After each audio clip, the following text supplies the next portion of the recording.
Donc finalement, c'est de leur dire, on jouait en Ligue 2, on est passé en Ligue 1 l'année dernière, là cette année c'est la Champions League, comment on fait pour suivre et puis c'est la Coupe du Monde peut-être l'année prochaine, quoi. On s'est rendu compte que ce qui revenait souvent, la crainte, c'était l'adoption de l'outil. Parce que dès que tu vends à plusieurs personnes, des commerciaux en plus, tu sais que c'est quand même un vrai challenge.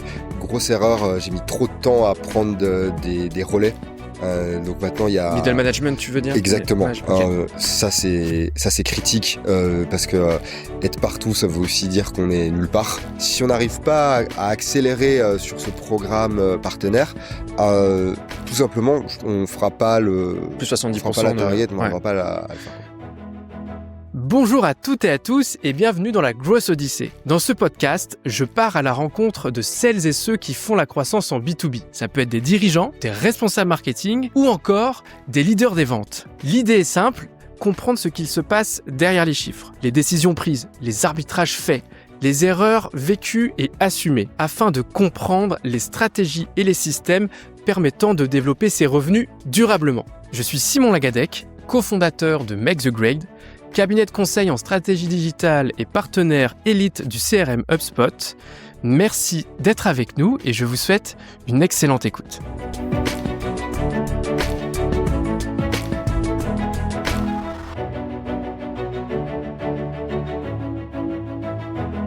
Bonjour à toutes et à tous et bienvenue dans le podcast La Growth Odyssey, l'émission qui part à la rencontre des héros du monde pro.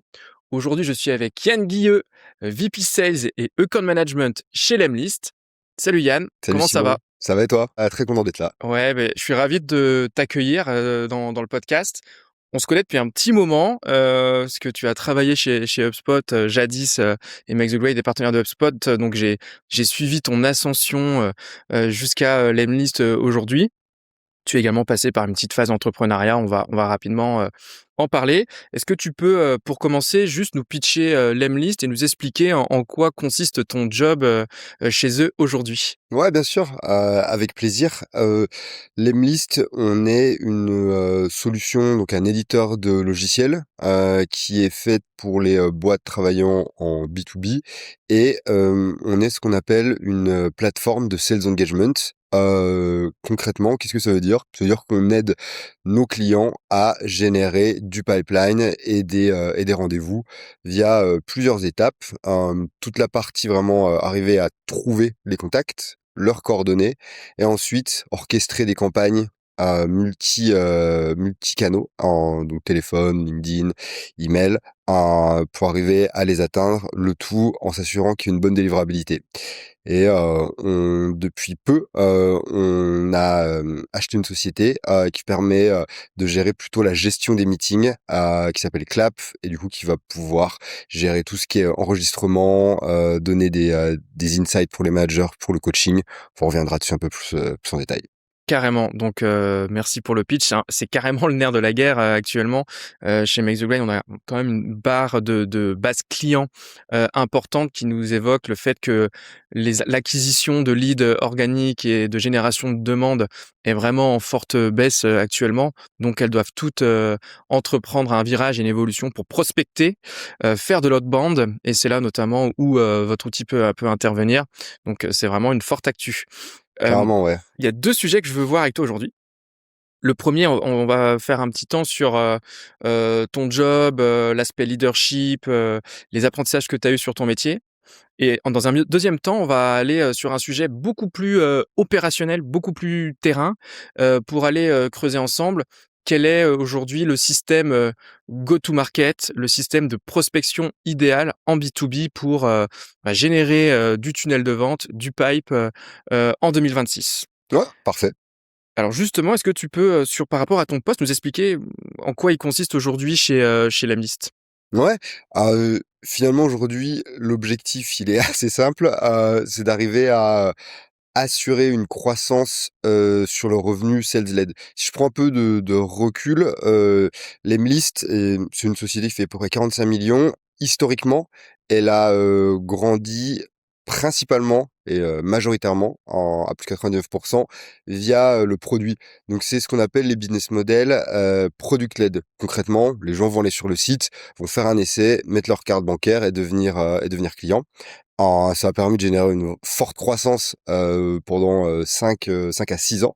Il y a eu une volonté de la part de notre CEO de rajouter une brique finalement sales-led. Donc c'est une motion où des commerciaux vont essayer de vendre.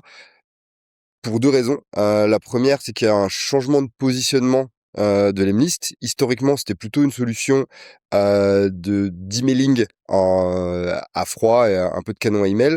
On s'est repositionné comme une plateforme complète de sales engagement. Du coup, on est sur des cibles un peu plus grosses, des clients un peu plus gros et de ce fait, c'est nécessaire d'avoir des commerciaux pour réaliser ces ventes. Donc mon rôle aujourd'hui, c'est d'aider la boîte à continuer dans cette transition, de passer d'un outil vraiment d'emailing à une plateforme de sales engagement et d'arriver à driver le revenu qu'on va appeler sales-led Mmh. au sein de la société. Donc avoir des plus gros clients qui ont un usage de l'Emlist vraiment comme une plateforme d'engagement qui est mis dans la main des commerciaux. Je dirais que c'est ça et va Ouais. arriver à faire grossir les équipes de manière efficace. Du coup, si je comprends bien, donc le produit sur les 5-6 premières années, s'autosuffisait pour faire de la croissance, mais c'était plutôt orienté, sur une cible, si on raisonne segment adressé, small business ou petite entreprise, sans doute un peu de scale-up et de mid-market aussi, parce que vous avez un positionnement très SaaS. Et là, l'ambition, elle est d'aller, chercher d'autres segments, des entreprises, plus importantes en termes de taille d'équipe, de masse salariale, de chiffre d'affaires notamment, et c'est là où vous rajoutez tout cet écosystème de commerciaux de manière un peu classique, quoi. C'est exactement ça. Ok, Donc c'est une volonté d'aller plus upmarket, comme on dit, voilà. pour adresser des comptes un peu plus gros. Et j'insiste sur un point, c'est aussi un changement d'usage de notre solution. Donc ça implique aussi un repositionnement marketing notamment et produit. Ok. Et donc, toi, dans ton expérience, tu es passé d'abord par le terrain, notamment chez HubSpot, tu étais account exécutive là-bas. Euh, Qu'est-ce que ça t'a permis de développer comme compétence que tu as gardé, que tu as conservé et que tu as amené dans tes bagages, notamment chez Lemlist aujourd'hui? Ouais, j'ai même commencé BDR chez HubSpot, notamment sur la partie acquisition de partenaires. Tu connais Ouais. très, très bien l'environnement, mon objectif, c'était de trouver des partenaires potentiels, avec du gros potentiel, pardon, pour HubSpot et arriver à avoir un rendez-vous avec eux, pour ensuite les donner à un channel account manager qui lui allait essayer de formaliser le partenariat.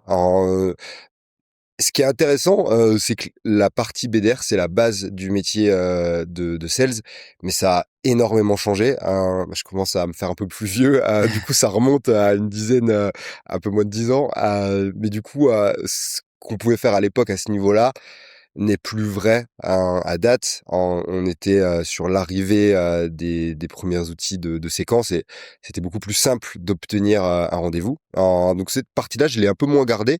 Pour répondre à ta question, par contre, sur le job d'account exécutive, c'est beaucoup de choses qu'on a remis en place chez Lemlist, mais c'est comment arriver à mener en fait une vente consultative où finalement on essaie de donner la meilleure expérience d'achat possible aux prospects plutôt que de se dire on a un sales process qu'on doit suivre et de manière concrète, puisque ça peut être vu un peu comme des mots assez vagues. Une des choses qu'on a remis en place assez rapidement, c'est un process qui soit le plus efficace possible et du coup adaptable en fonction de la complexité du deal potentiel. Un des enjeux des commerciaux, c'est d'arriver à vite comprendre quel va être le meilleur chemin à offrir à notre prospect. C'est ce qui va leur permettre d'avoir la meilleure expérience et de maximiser finalement le taux de conversion de notre côté. Et en fait, ça peut être drastiquement opposé. Je te donne un Mmh. exemple. On reviendra un peu sur la structuration de l'équipe, mais on a des gens qui font ce qu'on appelle de l'inside sell. Chez nous, c'est des ventes très transactionnelles, à peu près à 1 000 € de panier moyen. En fait, on a beaucoup d'inbound sur cette partie-là. Et en fait, c'est des ventes qu'on fait en un ou 2 calls max. Et on va combiner une partie de découverte et de la démonstration dans le premier call. Et ensuite, ça va être un échange de suivi En pour asynchrone, closer, ouais, voilà, avec pas mal OK. d'asynchrone. Et de l'autre côté du scope, on va avoir sur des deals qui sont plutôt dans les 6 chiffres, où là, en fait, on va avoir 5 ou 6 échanges de découvertes, une démonstration, un accompagnement sur une prise en main sur une petite partie de l'équipe pour valider certains points, des ateliers techniques. Donc ça a vraiment rien à voir et c'est important de vite comprendre dans quelle catégorie on va ranger l'opportunité. Ouais, on le disait tout à l'heure, le routage, si je puis dire, C'est exactement ça. se fait en fonction, du segment adressé. Donc forcément, si vous délivrez, en avant-vente avec ces ateliers, si vous passez du temps et cetera, parce que c'est des entreprises avec, je sais pas, 500 000 collaborateurs Ouais. et qu'il y a un nombre d'utilisateurs important à positionner derrière, c'est un premier critère. Est-ce que vous en avez d'autres? Est-ce que vous êtes, organisés en fonction de certaines verticales à délivrer? Il y a les SaaS d'un côté, on pourrait parler, je sais pas moi, d'industriel de l'autre peut-être ou que sais-je? C'est quoi un peu votre, routage, Le là-dessus? le routage, alors j'adorerais pouvoir aller sur de la verticalisation parce que ça te permet d'avoir une connaissance métier qui est beaucoup plus forte et en fait les reps sont beaucoup plus pertinents. Malheureusement, on n'a pas assez de commerciaux pour en être à ce niveau-là et on a une autre contrainte, c'est que je l'ai pas dit dans la présentation, mais l'Emlist est vraiment international. Mmh. Et en fait, on a 30% du revenu en France, 30 aux États-Unis, 40 sur le reste du monde, mais principalement l'Europe. Et du coup, je dirais le critère numéro 1 de routage, ça va être, la langue et la disponibilité en termes de time zone, tout simplement. Ce qui est assez compliqué, pour les clients américains, surtout quand ils sont sur la côte ouest, arriver à leur donner aussi des créneaux horaires Bien sûr. qui soient pertinents, pour eux. Donc malheureusement, on en est là, on n'a pas un routage plus spécifique et plus fin, pour, cause de manque de personnes, Ouais et puis finalement. ça doit bien fonctionner. Sur, les opportunités qui tirent vers les grands comptes que vous avez, par exemple, c'est du multidécideur, ou vous avez une personne et puis, un job, que vous ciblez et puis ça suffit pour le signer, ça donne quoi aujourd'hui? Ouais, c'est une très bonne question. En arrivant, chez les Lemlist, j'avais, comme toute personne, je pense, ce qu'on appelle des assumptions, ce qui sont vraiment à éviter, des préjugés et je pensais Mmh. que c'était vraiment les directeurs commerciaux qui allaient acheter. Pas du tout. On s'est rendu compte que le point de contact idéal chez nous, c'est, la personne qui va avoir la casquette de sales ops, rev ops, gestionnaire de CRM, ça dépend des boîtes. Ça, c'est le meilleur point d'entrée possible et on se rend compte qu'on a des taux de conversion et qui sont tellement plus élevés quand on arrive à avoir cette personne dans la boucle le plus tôt possible. Ça, donc ça vient impacter notre stratégie d'outbound, mais on reviendra Mmh. dessus un Ouais. peu après. Mais en effet, après, on a plusieurs parties prenantes. Donc il y a cette personne sur l'aspect, tooling, comment ça va rentrer dans le stack technique. On a évidemment le métier, donc ça peut être les managers commerciaux, la direction commerciale, le marketing aussi aime souvent être impliqué et en fonction de la boîte, la sécurité, l'IT. Ouais, bah, ça, c'est plus la boîte, elle est importante C'est et c'est ça. pour ça que je posais la question du multidécideur et Et du plus il va y coup, avoir, le DSI, ouais, et des responsables, budget aussi et exactement. finance. Ce qu'on adore.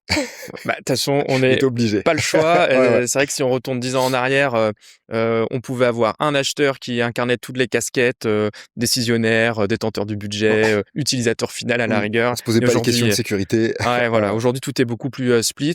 C'est ce qui fait la beauté du métier, aussi.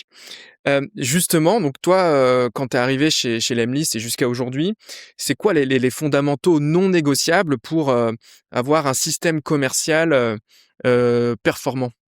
Ouais, alors il y a pas mal de choses derrière le mot système commercial. Ouais. Je pense qu'une des premières choses, qu'on a mis en place et qui a bien marché, c'était de revoir, tout le système d'inbound. On a un gros volume, d'inbound qui est plutôt sur des comptes petits, ce qui est assez logique, hein, Ouais. et ça on l'a remis en place. Je fais pas de la pub, mais on a mis en place une solution qui s'appelle Default. Ça a vraiment, aidé à clarifier, la situation et en fait, c'est tout simplement être sûr que les gens qui, fassent des demandes de contact, des demandes de démo, on puisse leur donner le meilleur process possible, qu'elles puissent facilement trouver des créneaux, que le système d'attribution il soit efficace. Ça nous a permis de vraiment gagner en efficacité assez facilement, mine de rien et ensuite donc ça, c'est plus des des quick wins où on se rend compte que finalement, en faisant un petit audit, il y a des trous, il y a des fuites Ouais. dans le funnel de conversion. Et ensuite, la première chose que j'ai faite, à l'époque, il y avait 3 commerciaux, mais c'était de séparer les actions. Les commerciaux faisaient tout.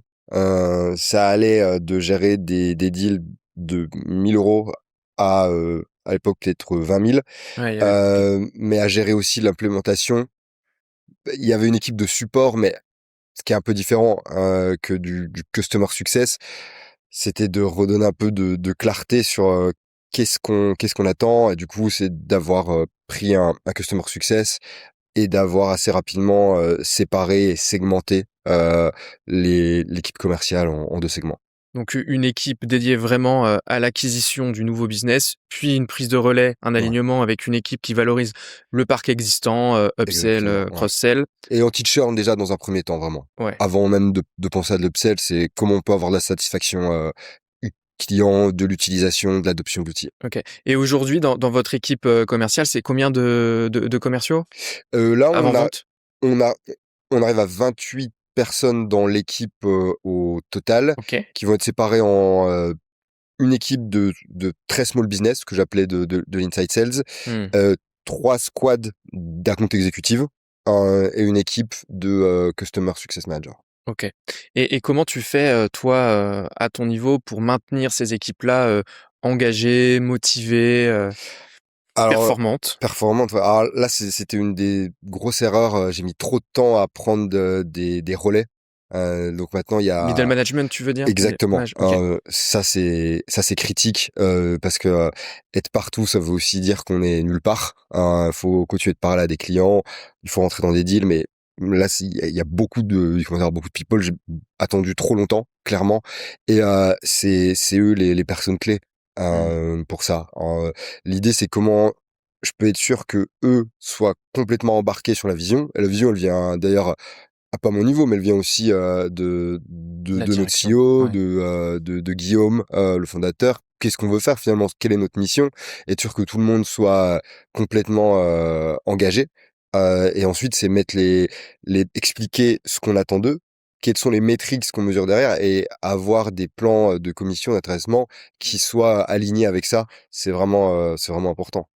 Et sur les top performers, comment vous faites pour les maintenir engagés? On dit souvent que, souvent, naturellement, on les oublie un peu pour se concentrer sur ceux qui ont plus besoin de coaching, d'accompagnement. Ouais. Pourtant, c'est faut pas les oublier. Est-ce que là-dessus, vous avez un fonctionnement, spécifique? Comment vous faites? Ouais, ça c'est vraiment un gros retour d'expérience que j'ai pu avoir via HubSpot. C'est clair que il faut être certain que on continue de passer du temps avec ces personnes et qu'elles soient engagées.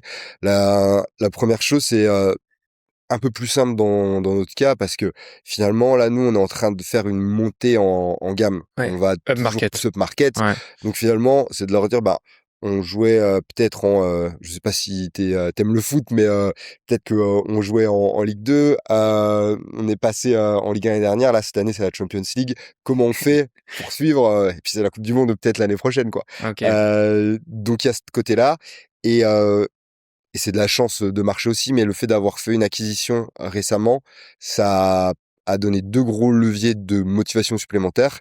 Le premier, pour des commerciaux, c'est bah, OK, maintenant je vais apprendre aussi à faire de la vente multiproduit. Mmh. Ça, c'est vraiment une compétence qui est très recherchée. Bah, tes équipes, elles vendent, toi aussi, tu vends du HubSpot, tu vois ce que c'est. Entre autres, ouais. Ouais. C'est voilà, entre autres, c'est compliqué, donc ça, c'est intéressant, et c'est un produit qui est très orienté IA. Et du coup, ça permet vraiment d'être dans cette vague d'outils d'IA avec des agents, et cetera.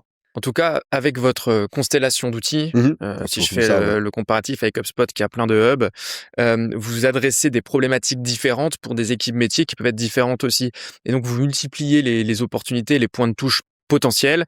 Et j'imagine que toi, ton objectif, c'est qu'au niveau de l'équipe, vous puissiez les identifier au quotidien et les adresser, savoir revenir dessus pour valoriser ce qui a déjà été, signé par le passé aussi, et le côté un peu plus, machine à laver du truc, quoi. Ouais, exactement, c'est un projet vraiment plus compliqué que ce qui n'y paraît, ne serait-ce que parce que tu vois, quand tu post-acquisition, il faut arriver à gérer, 2 CRM, à récupérer la data, mettre en place, les bonnes, pratiques. T'as pas envie de parce que c'est tentant de d'harceler la base installée de l'un et de l'autre pour, Mmh. tout de suite, cross-sell sans réfléchir. Faut plutôt avoir une approche, assez intelligente, arriver à bien mapper.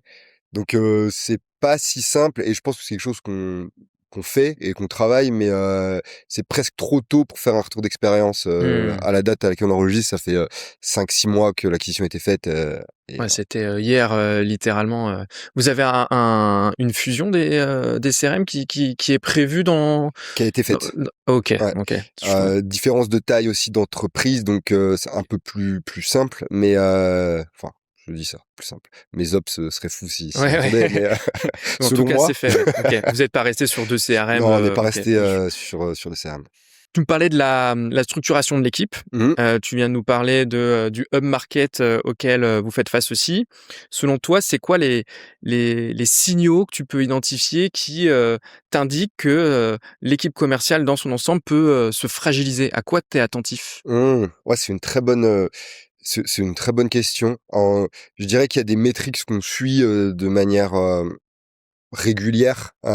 Ça va être, ça peut nous donner des idées, mais ça va être, bah, là, c'est rien d'innovant, mais la pipe gen et les taux de conversion. Ça permet d'avoir 2 ordres de, 2 ordres de grandeur qu'on suit et qui adressent 2 problématiques, différentes. Puis ensuite, c'est de creuser.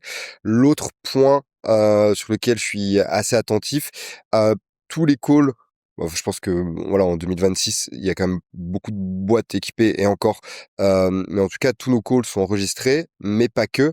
Notamment, je suis un ayatollah des calls de découverte. Pour moi, c'est vraiment la partie la plus importante. On a aussi, mis en place un scoring, Mmh. sur ces calls-là et voir les moyennes de score. C'est aussi un point sur lequel je fais pas mal d'attention, et en tout cas qu'on suit assez souvent au niveau individuel et collectif, Mmh. finalement. Le dernier point, c'est aussi le retour des reps. Eux, en fait, ils le savent, mieux que quiconque, et du coup, c'est leur parler souvent. Comment tu sens le truc? Est-ce que tu as vu un nouveau concurrent qui se positionne un peu différemment? Est-ce que tu as l'impression que ça résonne encore ou Ouais. plus du tout? Et c'est être sûr qu'on arrive à remonter ça.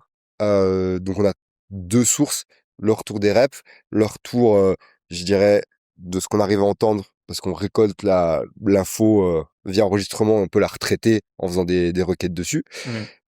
Et la data qui est plutôt, simplement chiffrée, et ça nous aide à prendre des décisions, qu'elles soient commerciales, produits, marketing aussi. OK. Juste pour reformuler, ce que tu as dit, quelque chose qui est un peu pareil, le nerf de la guerre actuellement, c'est la notion de retranscription. Donc les appels téléphoniques, les visios, Les notamment. visio, ouais. Aujourd'hui, il y a plein de technos, donc l'app, entre autres, qui permettent de faire de la retranscript de tout ce qui a été dit, côté, Lemlist dans votre exemple et côté, des multidécideurs qui peuvent être dans les calls et par-dessus ça, l'idée c'est de traiter l'information intelligemment et tu as parlé de scoring. Donc en fait, c'est très simple le fonctionnement. C'est on va mettre une série de questions qui va venir, englober, et encercler la retranscription pour donner des scores, assez chirurgicaux sur, est-ce qu'on a creusé tel sujet? Est-ce qu'en cas de telle objection, on a réussi, là aussi à la surpasser, à la déminer et cetera et cetera et c'est vachement pratique, aussi bien pour l'avant-vente que les équipes, support, pour Ouais. faire du coaching, du management et cetera et remonter des insights terrain et je sais pas si vous le faites, vous pouvez même, l'interconnecter à votre CRM. Vous le faites ça aussi de l'enrichissement depuis les retranscriptions? Ouais, bien sûr. Alors, ça, c'est un axe, productivité finalement, Ouais, et on pourra en reparler sur la partie des thèmes, mais ça, c'est vraiment, clé de diminuer l'admin et d'être ouais. sûr que, une des métriques que j'essaie de suivre, c'est le combien en fait, de temps, et d'heures par semaine, les gars, j'allais dire, la team passe, en phase de prospect ou de client, et un des moyens de limiter, le temps d'admin, c'est ça. Et oui, oui, tous les champs sont remplis automatiquement.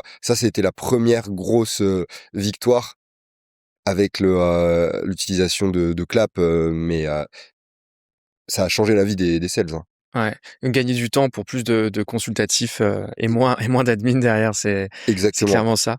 Et tu disais également que tu laisses finalement une grande part, d'importance, sur, l'intuition des commerciaux, sur leur deal. On dit toujours, il y a une dualité entre, les KPI qui vont nous montrer, quand on va vouloir suivre le volume d'activité, quand on va vouloir suivre la valeur du pipe et cetera, et qu'il faut, ne jamais trop mettre de côté l'intuition d'un commercial, qui peut venir des fois, challenger les statistiques. C'est quoi toi ta vision, ta perception là-dessus et ta manière de faire? Ouais, c'est une bonne question. Là, le moment, clé, c'est vraiment, ce qu'on appelle la revue de l'opportunité. Donc en termes d'organisation, il y a des revues, entre le manager et le commercial qui sont, organisées toutes les semaines et sur les deals au-dessus d'un certain montant, je la fais avec le sales. C'est pas mal, ça permet de mettre un moment un peu pression, d'être sûr qu'ils arrivent, complètement prêts. Nous, on utilise le modèle, SPICE qui OK, permet d'être sûr que tout le monde dans la boîte, en tout cas dans l'équipe, parle de l'opportunité et du compte de la même manière. Donc on fait une revue et en fait, l'idée, c'est pas tellement le scoring, on se base pas tellement dessus pour prédire et forecaster, c'est plutôt pour voir si le job a été bien fait. Faut être honnête, il y a des opportunités qui signent avec un commercial qui a fait un job qui est moyen. Mais simplement bonne on avait le problématique. produit qui marchait, Ouais. ils avaient la problématique qui était forte et c'est pas il y a pas de quoi en être fier, mais après on prend l'opportunité, donc je fais quand même une différence entre les 2 et pour te répondre sur l'aspect un peu plus feeling, du deal, moi j'y crois pas plus que ça, hein. En fait, est-ce qu'on est capable de répondre à ces questions-là? Clairement, du coup c'est des questions classiques, hein, mais voilà, on sait comment est-ce que la décision elle est prise, qui finalement est impliqué, est-ce qu'on a déjà vraiment validé qu'on ait la solution, choisie. Enfin, il y a plein de choses, ils sont déjà équipés? Quelle est la date de fin de contrat de l'éditeur actuel? Et en fait, tous ces points-là, si on n'est Ouais. pas carré, pour moi, c'est pas une question de feeling, je le sens bien. Enfin, ça, j'y apporte vraiment zéro valeur, quoi. OK, donc là c'est vraiment une méthodo, très fine. Tu as parlé de la méthodologie SPICED. Oui. Est-ce que tu peux juste expliquer pour celles et ceux qui nous regardent et qui, connaissent pas ce que c'est? Ouais, bien sûr. En fait, c'est un acronyme, qui permet finalement d'être sûr qu'au sein de la au sein de l'équipe, tout le monde parle, d'un deal de la même manière. C'est-à-dire que ça soit, le commercial avec, son manager, avec moi, avec, le customer success qui va, hériter du compte s'ils deviennent, clients, et eux, après sur la partie customer success, idem pour assurer qu'il y ait un renouvellement et finalement ça permet de couvrir, plusieurs actions. Donc ça va être, la situation, de la société, quels sont les pains, l'impact et le critical, event. Mmh. Donc ça va être les points qui sont, traités de l'acronyme et le D, ça va être tout ce qui est decision process, decision criteria et cetera. Donc c'est vraiment un outil qui permet de prioriser les opportunités et de voir, si je passe du temps dessus, est-ce que ça va être rentable, finalement? Et l'intérêt pour vous, c'est que tout le monde parle la même langue là-dessus Ouais, et intéressant, vous le faites pour, l'équipe avant-vente, mais ça va être la même méthodo sur les ventes additionnelles de l'équipe sur les comptes existants, c'est ça? ouais, exactement, c'est plutôt, notre partie, account management, elle a quand même vraiment une casquette, plus anti-churn, que vraiment Ouais, faire OK. de la vente additionnelle et on va avoir ce qu'on appelle s'ils détectent une opportunité, ils vont plutôt la repasser aux commerciaux. Ah OK, ça marche comme ça. OK, Mmh. bah, d'où, l'importance de parler le même langage avec, Ouais, le ouais, même ouais, spiced. OK. ouais. Et bah, super, super intéressant. Là, sur cette première partie, Yann, on a fait le tour un petit peu, l'overview de c'est quoi le socle commercial, en Mmh. l'occurrence chez Lemlist. Ça permet un peu de s'échauffer. Ce que je te propose, c'est de parler organisation, go to market. Ouais, On va plaisir. expliquer peut-être ce que c'est quand même et de génération de pipe en 2026, ce qui marche vraiment et en préparant vraiment, l'épisode ensemble, on est parti d'un objectif, pour pouvoir dérouler tout ça. C'est celui de se dire: «OK, on va partir sur un objectif annuel de plus 70 de croissance avec, plus 20 d'effectifs, sur l'équipe, commerciale». Il me semble que ce sont vos objectifs pour cette année. Ouais, exactement. Voilà. Donc est-ce que tu peux nous expliquer déjà, pour introduire le sujet, ça veut dire quoi le go to market, chez vous, chez Lemlist et pourquoi c'est stratégique pour vous cette année, notamment? Ouais, c'est une très bonne, c'est une très bonne question parce que ça veut dire, plein de choses, différentes.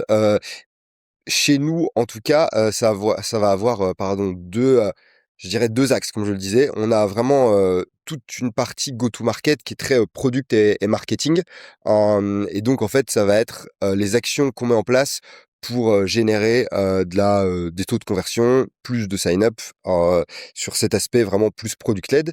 Mais en parallèle je tire mon chapeau à l'équipe, marketing, ils gèrent aussi un aspect, go to market avec, les commerciaux. Et là, qu'est-ce qu'on entend par là? C'est, quelles sont les actions qu'on met en place en inbound pour arriver à, générer un certain nombre de demandes entrantes? En parallèle, qu'est-ce que, les équipes, commerciales, avec le soutien qu'il y a autour, des ops enablement notamment, on met en place pour générer un volume de pipeline, être certain que ça convertisse et de manière globale, peu importe quelle est la source, une fois que ces, prospects sont devenus clients, comment on s'assure d'avoir le meilleur taux de rétention possible et le meilleur NRR, Net Revenue Retention. OK. Donc, dans l'idée, c'est ça. Il y a plein de choses qui rentrent dedans, mais ça va être les actions sales, marketing, service, support. Comment on arrive à aligner tout ça, remonter les infos au produit pour être efficace. Donc c'est vraiment, si on veut vulgariser en une phrase, votre manière d'adresser le marché dans une logique de revenu, Clairement. en vous équipant des bons écosystèmes d'outils, en utilisant les bons process en interne, dans l'objectif d'aligner vos différents métiers. On a parlé des commerciaux, on a parlé du support, tu as parlé des opérationnels qui sont là pour, fluidifier, l'ensemble et tout ça dans une logique de développement, du revenu retenu moyen, si je veux le franciser, Ouais, le ouais, ouais. NRR, c'est ça, quoi. Ouais, c'est ça. Je l'avais jamais entendu celle-là, mais ouais, c'est ça. C'est ouais. Hem, Juste pour préciser, ce que tu disais en termes de pourcentage, ouais, en effet, ça, c'est l'idée sur la partie que je gère, en tout cas, plutôt moi, qui est la partie sales led. Pour donner un peu plus de contexte, à date, la partie sales led de l'Emlist, ça vaut 10 millions d'ARR, OK. tu vois? Donc on est à 25, un peu moins, du revenu de l'Emlist.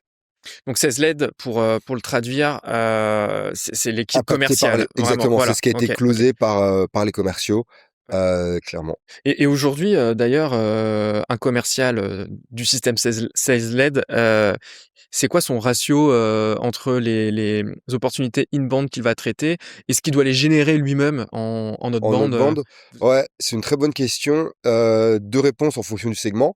Sur ouais. la partie des, très, plus transactionnels, on est à, 100 d'inbound. Et ce serait pas rentable en fait de mettre en place des efforts pour aller chercher, de l'outbound sur des deals à 1 000 € nécessairement. Et sur la partie EI, c'est plutôt mix. On est sur un 65 inbound et Ah oui, quand même, OK. ouais, il y a un gros, legacy, d'inbound. Évidemment, on a recruté, donc c'est en train Ouais, voilà. voilà, le gâteau, est partagé. La croissance des sales était plus forte que la croissance du nombre de demandes entrantes, évidemment. OK, OK, parce que là, vous êtes sur un fort ratio inbound, c'est plutôt un luxe. Là, de ce que nous, on voit chez Make the Grade, chez nos clients B2B, alors c'est une moyenne, hein, mais Mmh. on est quand même, sous le cap des, 20 inbound, c'est déjà du luxe et puis on doit générer Tout le 80 reste. voire 90 de son activité en autonomie, quoi. Ouais. Donc Non, non, dans l'inbound aussi, je compte la base installée, qui ramène OK. quelques opportunités, ce qui est pas vraiment de l'inbound. Mais en tout cas, ils doivent aller chercher, cette partie-là par eux-mêmes. Mmh. Donc là, on a fait la big picture, go to market, chez vous. Concrètement, c'est quoi, ça implique quoi dans ton scope en termes de priorité pour, pouvoir, atteindre ces 70 de croissance avec, 20 d'effectifs, en plus? Ouais, alors, c'est évidemment, ça va être un challenge et on n'y est pas encore, arrivé, en tout cas, on se repose sur, plusieurs, piliers. Le premier, donc ça va être comment on continue, cette montée, vers des comptes un peu plus gros. OK. Ce que ça veut dire derrière, 2 choses. Un, l'inbound en fait, comme tu le dis, c'est une partie importante chez nous.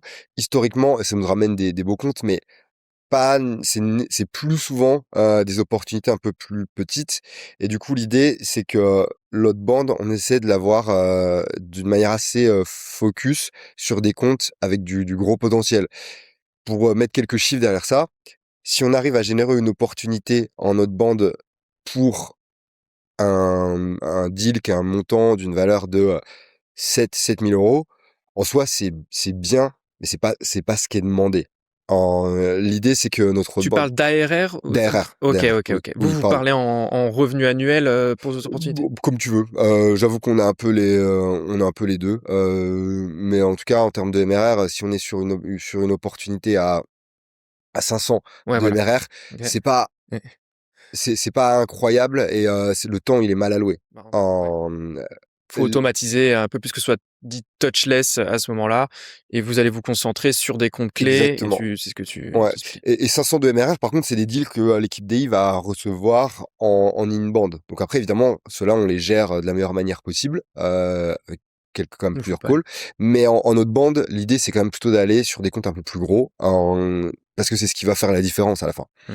C'est aussi les comptes qui grossissent le plus après, sur lesquels il y a moins d'enjeux, finalement de churn pour des raisons, peut-être financières, etc. Et un compte clé chez vous de ce segment-là, c'est quoi ces caractéristiques si on parle ICP du coup? Ouais. Il y a un nombre de collaborateurs minimum, il y a des verticales spécifiques que vous ciblez, c'est quoi?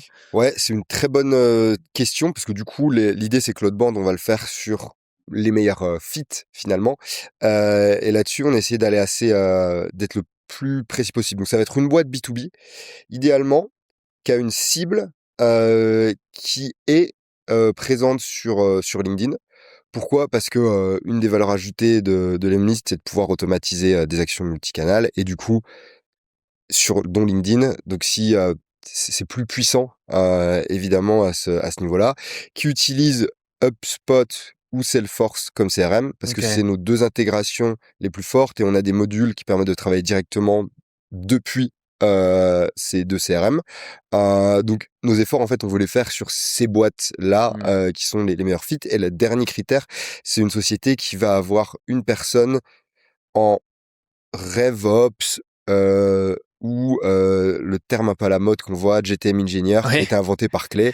c'est vrai. Ça, c'est des signes vraiment, positifs, pour nous. OK. Ouais, très clair. Alors nous, on vient de s'équiper de l'Emlist pour compléter, Merci, félicitations. ouais, On est content pour, du bien. justement installer ce système go-to-market, ne serait-ce que pour nous aussi. L'intérêt parce on a HubSpot bien évidemment, on est équipé course, et on était un peu frustrés sur les séquences, notamment pour, cet aspect multicanal et rajouter les bons points de touche sur LinkedIn. Mmh. C'est-à-dire que nos commerciaux, on pouvait leur attribuer des tâches pour aller rajouter une personne, envoyer tel message, mais c'est à faire manuellement. Du L'intérêt de coup, c'est jamais rajouter fait. l'Emlist, ouais, où tu te crées Ouais, très vite des bouchons de tâches et aussi, effectivement, voilà, ça se perd. L'intérêt de l'Emlist, c'est que c'est automatisé. Visite de profil, ajout d'une personne. Si la personne t'a ajouté, tu peux lui envoyer un chat, c'est top, avec des taux d'ouverture qui sont assez dingues. On est à du 60% et tout. Donc c'est consulté, donc c'est compris. Et si la personne t'a pas ajouté, il y a un workflow en fait. Et à ce moment-là, qui c'est de me l'in-mail. Mmh. Donc couplé aux emails classiques traditionnels, couplé aux appels téléphoniques, si l'enrichissement il est bon à la clé et que tout ça est centralisé dans HubSpot, dans le CRM avec l'objet lead notamment, c'est vraiment une super bécane et on voit que ça permet de générer du rendez-vous qualifié, d'activer des conversations et c'est ça qui impacte le développement du revenu. Donc ça, c'est de notre côté. Vous, à votre échelle, tu nous as dit que vous étiez 28 en tout dans l'équipe, avec des fortes ambitions.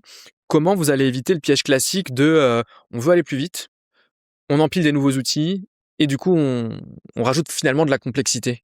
Ouais, c'est une très, très bonne question, et on essaie d'avoir finalement un stack technique qui soit, le plus, minimal pour les sales. Alors, OK. c'est pas nécessairement vrai, pour les ops, mais en fait, on revoit via j'ai le terme, du shadowing, c'est-à-dire qu'on va juste, regarder, finalement, comment, travaille un sales pour s'assurer que ça soit quand même assez efficace et on les met dans de bonnes conditions. Qu'est-ce que j'entends par bonnes conditions? C'est ce que j'aurais adoré avoir, en étant, sales sur ma prospection, mais on a, un GTM Engineer finalement chez nous, Hugo, donc si tu nous écoutes, je te passe le bonjour, qui va préparer des listes pour les sales, de comptes donc qui sont dans, notre top du top fit finalement, ce qu'on va appeler du tier 1. Ouais, OK. Hem et ces comptes, ils vont être enrichis avec au moins 3 contacts et ces contacts, ils vont avoir, le numéro de téléphone et un email. OK. Sur ces 3 contacts-là, j'imagine que c'est raccordé à des fonctions, des jobs Ouais. et ou des rôles. C'est quoi, typiquement ce que ça donne là-dessus? Ben, nous, ça va être, soit du, BDR, manager, les OK. les RevOps dont on parlait, tout à l'heure. Eux, c'est les champions? Ouais, eux, en général, c'est vraiment les Ce champions. que tu disais tout à l'heure? OK. Ou alors, les directeurs, directrices commerciaux. OK. Ça, c'est les 3 points de contact par lesquels on essaie d'entrer en général. Donc là, il y a le pied dans la porte, soit avec un décideur, final, soit avec un utilisateur final ou un influenceur, métier, quoi. OK. Exactement. OK, OK. Et peut-être juste pour finir, pourquoi on s'assure, que ça soit efficace. Donc, ils récupèrent ces listes, elles sont, on utilise HubSpot comme CRM.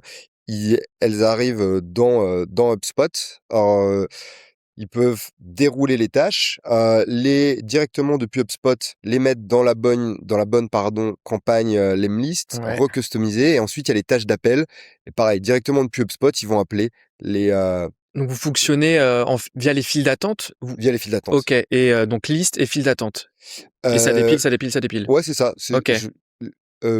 enfin, oui, c'est une vue, enfin, mais bref, ouais, c'est une vue et ensuite, ils les mettent dans les files d'attente, et OK. ça envoie. OK. Il y a cette manière de faire où il y a aussi l'objet lead comme je le disais, Ouais, mais l'idée, la finalité reste la c'est même, la c'est même, de hein. de faciliter, l'activité de prospection, au commercial, quoi.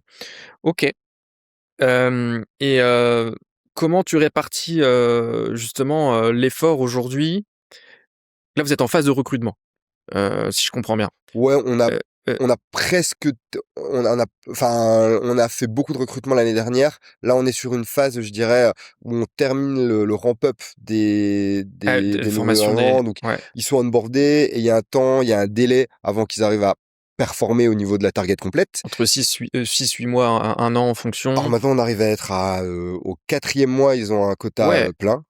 Donc c'est on a court. revu, tout le process, d'onboarding, mais voilà, donc le délai est pas si gros, mais Non, ça fait franchement, c'est court. un gros trimestre, quoi. OK et donc là, vous étiez à 65 d'inbound, et si je comprends bien, il y a une répartition qui va se faire de plus en plus, donc le ratio inbound va diminuer.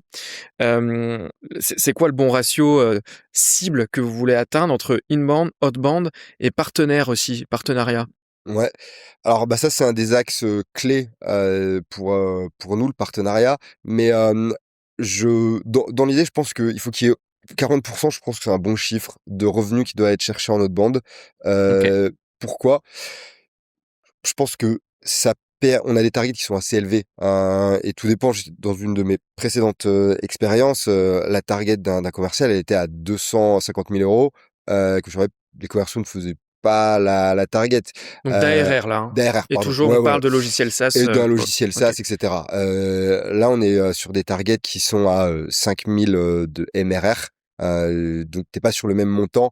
J sans inbound, c'est évidemment possible, mais on n'a pas des paniers moyens non plus à, 150 000 € qui te Ouais, permet d'avoir une approche où tu fais 3 deals, et tu as 70 de ta target qui est assurée. OK. Donc je pense que dans notre modèle, c'est important d'avoir une partie d'inbound, et l'outbound, c'est ce qui permet d'aller chercher les très gros deals et de dépasser, l'objectif. Et Et à cela et voilà, et là, et en fait, s'ajoute la partie partenariat pour 2 raisons. En fait, c'est critique dès que tu montes sur des comptes un peu plus gros, la partie, et je serais assez, intéressé de ton retour d'expérience aussi pour avoir fait pas mal d'implémentations d'outils de commerciaux, mais être sûr que l'outil soit bien intégré techniquement, ça c'est critique et c'est pas forcément la vocation des customer success d'aller chez le client, et de faire des intégrations, techniques un peu plus, poussées si nécessaire. Et ensuite, tu as l'enjeu de l'adoption. ouais. Quand tu as des grosses flottes, c'est critique. Et du coup, l'idée de, accélérer sur ce pôle partenariat, elle est d'augmenter, là encore, plus la satisfaction client, la rétention sur nos gros comptes et en parallèle, ça permet d'avoir un système de, génération de pipeline finalement, complémentaire et le raisonnement qu'on a eu derrière ça, Heu, bah, pour avoir été chez HubSpot, j'ai vraiment vu une boîte qui se repose énormément sur les partenaires, qui a à un moment donné, qui avait, plus de 60 de newbies, générés, avec partenaires. Je pense que maintenant c'est encore plus gros d'ailleurs, vu que Effectivement, c'est stratégique, mais finalement, c'est assez logique. On est un logiciel SaaS, il est au cœur. On équipe une grande entreprise ou même une entreprise du mid-market, imaginons. bien sûr. Il y a un intérêt effectivement à ce que la technologie elle soit bien adoptée par les femmes et les hommes qui l'utilisent. C'est un effort à faire constamment parce que les entreprises, elles vivent. Il y a des gens qui arrivent, il y a des gens qui partent, il y a des évolutions, il y a des organigrammes qui bougent. Il peut y avoir des croissances externes, il faut intégrer des nouvelles équipes sur les technos, etc. Mettre tous ses œufs dans le même panier d'un point de vue, je suis l'Emlist, j'ai mon équipe customer care, support client, ça peut être trop réducteur par rapport aux attentes du client. Donc c'est assez vertueux de penser écosystème et de nouer des partenariats si vous êtes un logiciel SaaS avec des agences, des ESN, bref, des sociétés de services qui peuvent compléter leurs prestations avec l'implémentation, le suivi, le coaching, la formation de vos outils. C'est hyper vertueux. Ça permet de répartir le risque. Même chez le client, il a un intérêt, parce que ça coûterait trop cher pour lui d'internaliser Bien sûr. des coachs, Mmh. des intégrateurs, des GTM engineers à gauche et à droite. Donc, ils externalisent le risque, le temps, les budgets. Donc, c'est pour ça que c'est clé aujourd'hui quand un logiciel SaaS veut upmarket de nouer des partenariats. Et donc, pour vous, si je comprends bien, un tiers 1 partenaire pour vous aujourd'hui, ça va être des sociétés comme Make the Grade qui sont des intégrateurs CRM, IA, revenus opération. C'est exactement ça, sachant que, ce qu'on vend, ça tourne vraiment autour du CRM, que ça soit Lemlist ou Clap d'ailleurs, finalement, nous, on se positionne vraiment pas comme un CRM, mais comme une couche, qui va venir soit alimenter, soit, qu'on va, alimenter ou alors dont on va utiliser la data, pour avoir des actions faites de manière, je dirais, plus efficace. Heu Les intégrateurs CRM, finalement, sont déjà en contact avec les clients. Il y a le pied qui est déjà dans la porte Mmh. et il y a un vrai intérêt, je pense gagnant, gagnant, gagnant pour le partenaire. Ça permet, de continuer d'apporter de la valeur à son, client final, et du coup, d'arriver à être dans une offre où finalement, j'ai pas nécessairement juste un récurrent, mais je peux apporter encore d'autres services. Donc ça rend le business model encore plus viable. En côté client final, ça permet d'avoir un seul point de contact qui gère tous ces outils et du coup, c'est beaucoup plus simple. Et pour nous, évidemment, ça permet d'avoir, une meilleure rétention in fine et l'accès à une autre source de génération de pipeline. Mmh. Et si tu voulais compléter, cette réponse sur, c'est quoi un bon partenariat entre l'Emlist et un partenaire, comme Make the Grade? C'est-à-dire au-delà juste de l'affiliation de logo, qui est très réducteur, hein, mais c'est quoi ce que vous cherchez d'autre finalement? Oui, c'est une très bonne question. C'est, je dirais, il y a plusieurs points. Je dirais en après-vente et moi, c'est quand même ce qui m'obsède bizarrement le plus, Ouais. c'est, comment on peut être sûr que, le partenaire mette à disposition, du temps, ça peut être, une ressource, une demi-ressource pour commencer, peu importe, mais, qui est une ressource experte, de l'Emlist, du produit. Comme ça, en fait, quand finalement on fait une mise en relation d'un client à notre partenaire, on sait que il y aura un niveau de satisfaction qui sera super élevé. Ça, je pense que c'est la première chose et du coup, ça veut dire allouer du temps, pour le partenariat. Heu, une chose qui est à mon avis ultra, sous-cotée, mais c'est aussi faire les retours clients. Heu, ça drive la roadmap chez nous de toute façon, mais ça permet d'avoir un autre point de vue. Le retour des commerciaux, il peut être un peu biaisé. Alors avec, avec l'app, on arrive à limiter ça, mais je pense que avoir un autre point de vue, c'est ultra, ultra intéressant. En Et ensuite, c'est plutôt sur de l'avant-vente. Comment en fait on peut travailler de manière, vraiment, collaborative et efficace? Est-ce qu'il y a certains comptes qu'on attaque? Comment, finalement on travaille sur de l'avant-vente? Et être flexible des 2 côtés. Si on arrive à avoir ces 3 points-là, en général, le partenariat, il va être, ça va être un succès et encore une fois, ça va être du gagnant, gagnant, gagnant. Ouais, je suis hyper d'accord avec ce triptyque gagnant, gagnant, gagnant, avec le client au milieu et au cœur. nous, on le voit bien avec nos consultants, tout part d'une problématique adressée. Exemple, mes séquences, pour mon équipe commerciale, qui sont dans mon CRM Spot ou dans Salesforce, permettent pas d'adresser LinkedIn. Bon, c'est un peu dommage, c'est assez chronophage. Donc on va venir ajouter cette brique-là. Bah tiens, l'Emlist permet de le faire. Et on va travailler, notre consultant et votre commercial, autour et avec le client, quitte à faire des ateliers par rapport à ça en fonction de la taille du compte aussi qui est en gestion, chez nous. Et c'est, encore une fois, du bon sens et du bon conseil. Je rajouterais aussi qu'il suffit pas de vendre. Parce que derrière, après, souvent, c'est le partenaire qui va s'occuper de délivrer, d'implémenter, et Ouais, cetera. Et il y a certains, logiciels qui vont oublier: la vente est faite, c'est bon et on va plus y revenir. Donc là, il y a un double enjeu, c'est que le partenaire et l'éditeur, donc là, en l'occurrence, Make the Grade et Lemlist, on va prendre ça comme exemple, puissent rester en communication. Chez nous, on appelle ça le «que sont-ils devenus?». Donc on crée des messages, récurrents, périodiques pour expliquer comment l'implémentation a pris, l'adoption a pris, donc toujours le côté outil et humain. Et ça permet d'être, heu heu, holistique finalement ouais. et de comprendre, si la greffe elle a pris ou pas et de comprendre pourquoi. Et c'est le meilleur moyen pour faire de la rétention de revenus et surtout d'adresser les problématiques des entreprises. Ouais, qu'il y ait du succès, avec, Ouais. qu'ils soient contents avec l'outil et tu vois, c'est ultra intéressant, ce point-là et nous, dans l'idée, le fait que, un client travaille avec un partenaire, ça n'enlève pas, l'accès au customer success.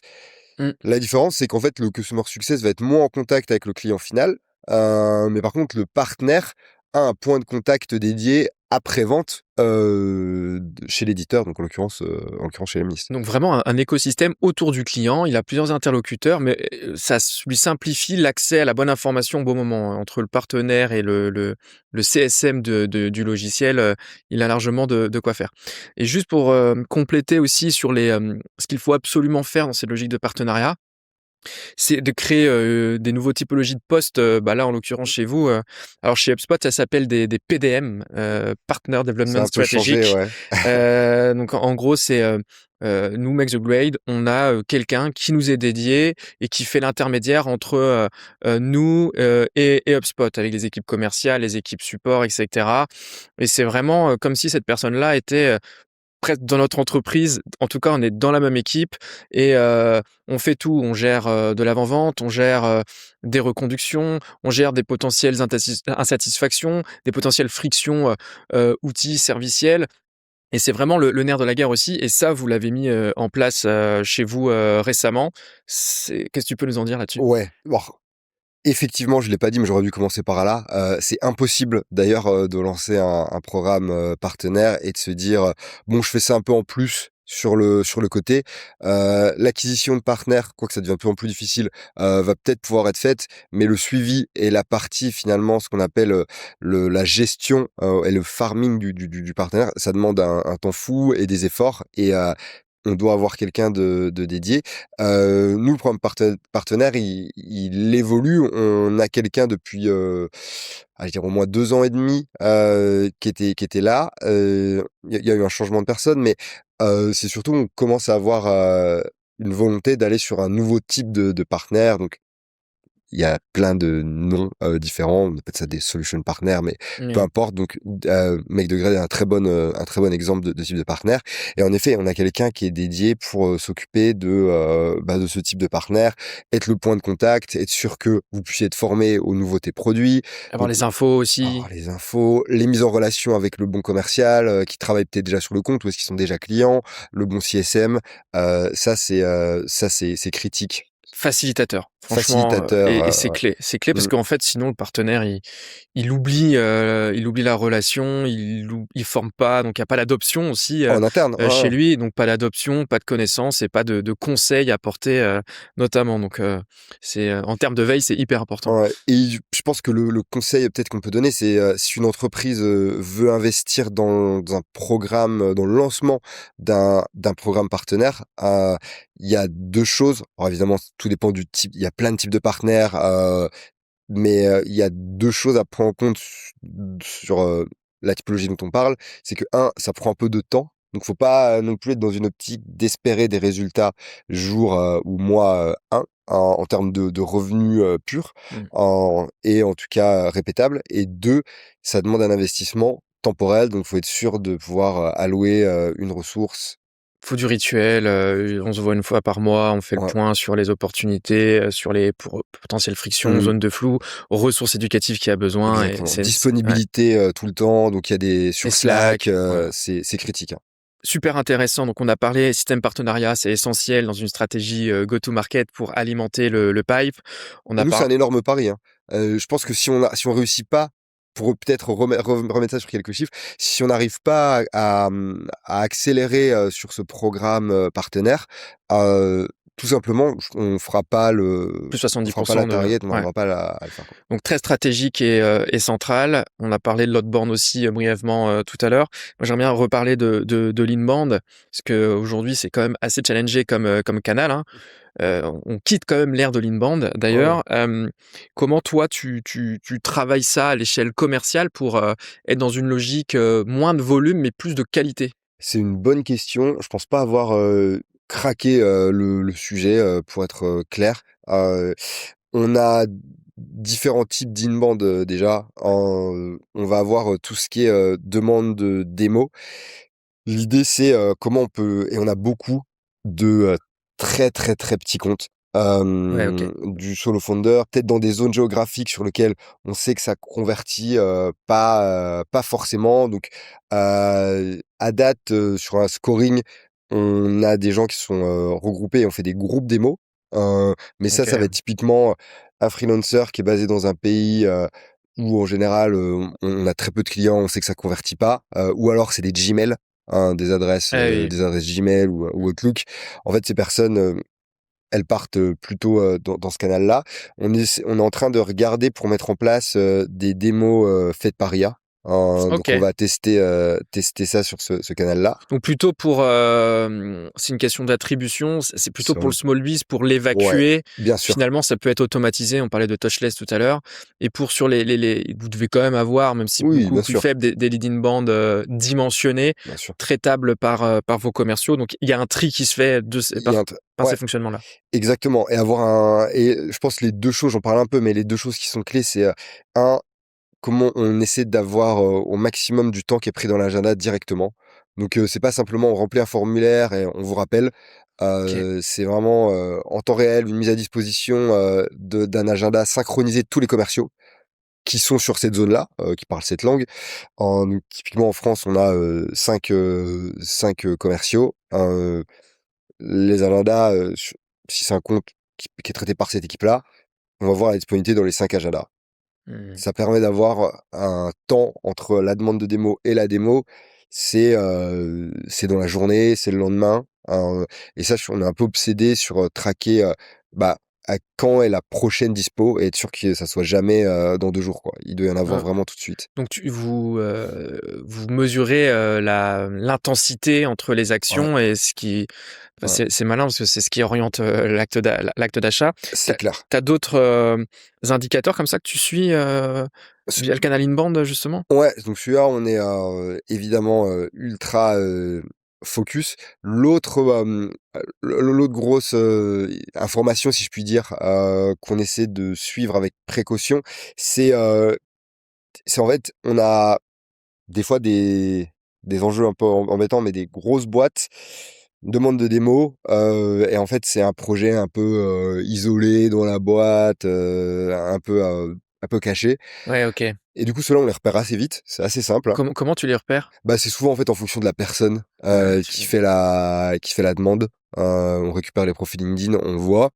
Les commerciaux sont notifiés, en amont, donc on sait que, on va dire boîte tiers A, profil, si je puis dire, tiers B. On le dit oui, pas parce comme que c'est ça. pas le bon décideur, Exactement, voilà, il faut monter dans l'organigramme. exactement et un des problèmes, si je puis dire, de Lemlist, c'est pas le cas pour Clap, mais pour Lemlist, c'est typiquement la solution qui est prise, par un sales dans son coin, qui veut automatiser, sa prospection, et qui a pas envie de passer, par tous les processus de sa boîte, qu'il a envie d'avoir D'achat et l'outil, tout, ouais. demain, pas dans un mois et demi. Et là, en fait, ce qu'on traque, c'est aussi, est-ce qu'on arrive à en faire des deals, des vrais deals? Ouais. Est-ce qu'on convertit, de l'inbound, je dirais, moyen en une vraie opportunité, étendue au sein de la boîte? Ça, c'est un point, qui est clé Mmh. pour nous, c'est comment on arrive à faire, c'est pas juste ce qu'on appelle du, multi-stakeholder, multi-thread, mais c'est vraiment, arriver à créer des deals entreprises. OK, et Cet donc tu aspect-là, il est pars là, on peut potentiellement dire que c'est un champion potentiel ouais, et il faut remonter dans l'organigramme auprès des bons décideurs ouais. et c'est comme ça que vous faites via de la mise en relation, Exactement, et ces champions, enfin, et alors c'est intéressant parce que c'est pas nécessairement des champions, en fait. Parce que eux, ce qu'ils veulent, c'est peut-être juste comprendre et acheter. Ils ont pas du tout envie de te faire une mise en relation, ne serait-ce qu'avec leur manager. ouais. Ce qu'ils veulent, en fait, c'est faire ses trucs de son côté, un peu scrappy, et pap, je vais me faire, mon pipe, tout seul, quoi. OK, donc comment vous faites, pas de mise en relation, c'est vous passez quand même par au-dessus. On sait que de sources certaines, il y a des gens de votre équipe qui auraient besoin, c'est des techniques comme Ouais, ça? alors deux options. On demande déjà parce que certains, on arrive à parler au manager. Ouais. On est prêt à faire des petits tests, en fait, avec cette personne. Ça veut dire que, bah, si on sent que ça marche pas, on se dit: «Bah, vas-y, prends ta licence», et eux, on va faire un focus, on va les accompagner et on essaie de monter un case, en fait.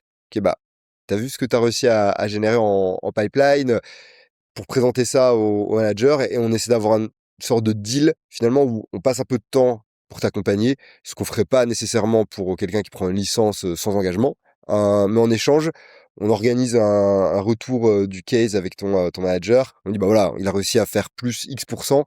Imaginez si on venait à le connecter au CRM, ce que ça veut dire pour, ton équipe, quoi». Mmh. Donc valeur ajoutée, prioritairement. Ouais. Donc super. Toujours pour continuer sur, c'est quoi le bon, playbook, le bon système GTM pour 2026, j'aimerais bien qu'on parle d'IA Ouais, qui est crucial, hein, aujourd'hui, mais souvent on le diminue, uniquement on le réduit plutôt sur un simple gain de productivité. Heu, tellement aligné avec toi là-dessus. ouais, voilà, et ça peut être plus, transcendantal si je puis dire. Vous, où vous en êtes là-dessus chez Lemlist? Comment vous implémentez l'IA dans vos actions, commerciales du quotidien? C'est quoi les use cases qui fonctionnent? C'est quoi ce que vous testez? C'est quoi ce qui a pas marché aussi? Ouais, ouais, ouais, il y a ça aussi. Et je suis vraiment aligné avec toi. Pour moi, il y a 2 choses à séparer. Il y a le côté productivité, et finalement qui est quand même ultra important et qui est pas à négliger. Et en fait, il y a tout le côté, et in fine, c'est ça le plus important, c'est amélioration pour l'expérience client. Moi, je suis vraiment, je crois à 100 que si on donne la meilleure expérience client, on va avoir les meilleurs résultats, et en fait, tout doit être pensé, client, c'est basique, mais on a vite tendance à oublier. On a commencé, je pense comme un peu tout le monde, par la productivité. On a des choses qui marchent et qui sont efficaces. Tu as parlé tout à l'heure des champs remplis dans le CRM. Ça, mine de rien, c'est un énorme gain. Donc en fait, les commerciaux, ils ont tous les champs de rempli dans le CRM, et ça me permet en plus d'avoir une data qui est beaucoup plus quali, un taux de remplissage, voilà, autant te dire, hein, Ouais. qui est beaucoup plus élevé, et ça me permet d'avoir même à une époque, tu vois, le alors tu dois mieux savoir que moi, mais tu vois, tu étais dans une optique de te dire: «En fait, il faut que je limite le nombre de champs, obligatoires pour passer d'une étape à l'autre, parce que je veux pas, que mon équipe elle croule sous l'admin». En fait, là maintenant, on en rajoute, mais de toute façon, ils sont remplis automatiquement, et du coup, on a des vraies études qui permettent de renforcer l'ICP. Tu vois? Moi, je connais, Ouais. à chaque fois qu'on a un meeting en visio, bah, ça me permet de sortir et d'avoir toute la tech sales stack du client. Mmh. Si le sales, il a réussi à qualifier les dates de renouvellement, même si on les signe pas, en soi, c'est pas grave parce que ça nous donne une machine de données qu'on va pouvoir réutiliser dans notre outbound, plus tard. Donc il y a cet aspect productivité, donc tu as les emails qui sont, générés automatiquement en suivi d'échanges. Là, depuis, peu, on a mis en place, je suis vraiment très fan, sur un process un peu, sur un deal un peu plus gros. Typiquement, bah, nous, à quoi ça ressemble? Le sales va avoir une discovery avec, on va dire, très courte avec le leadership commercial, une discovery avec les ops, et en général, on fait 2 interviews, donc avec des utilisateurs potentiels finaux, donc peut-être un BDR et un EI. Mmh. Donc on a, peut-être 4 meetings très courts 20-25 minutes de discovery, d'interview. Et ensuite, on essaie de remettre les décideurs autour de la table. Et là, on va avoir une démo avec une restitution de ce qu'on a compris et la démo. On arrive à générer les, les decks, finalement, les PowerPoint qu'on présente pour cette démo, Les supports les supports de d'aide à la vente, présentation, voilà, ouais. de manière complètement automatisée maintenant. C'est quoi, via du Lovable, du... En fait, on récupère, sans rentrer dans la technique, mais avec la MCP de Clap, on récupère en fait dans les LLM, donc par exemple dans Anthropic Ouais, OK. ou dans Claude, on va pouvoir appeler Clap. Ça permet de récupérer les quatre échanges de découvertes qu'on a eus et on arrive à générer une présentation qu'on va avoir en PDF OK. ou en Google Slide plutôt.